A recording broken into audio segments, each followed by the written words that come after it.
राहुरी तालुक्यात सर्वत्र कापूस वेचणीला आला आहे। याचा विपरीत परिणाम मजूर टंचाईवर जाणवत आहे।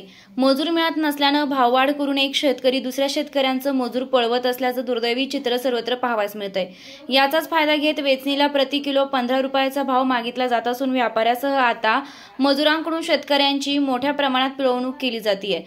सर्वत्र कापूस वेचणी रखडल्या गेल्या आहेत। याचा विपरीत परिणाम म्हणून वेळेवर मजूर मिळत नाही। एका शेतकऱ्याकडून दुसऱ्या शेतकऱ्याचं मजूर पळवून आणण्यासाठी भल्या सकाळीच गाडी आणण्यासाठी पाठविली जाते आणि शेतकरी येण्या अगोदरच दुसरा शेतकरी मजूर पळविले जाते।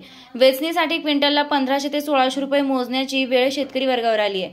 खर्चाच्या तुलनेत भाव अत्यल्प 7000 असल्याने शेतकरी वर्गातून नाराजी व्यक्त केली जाते।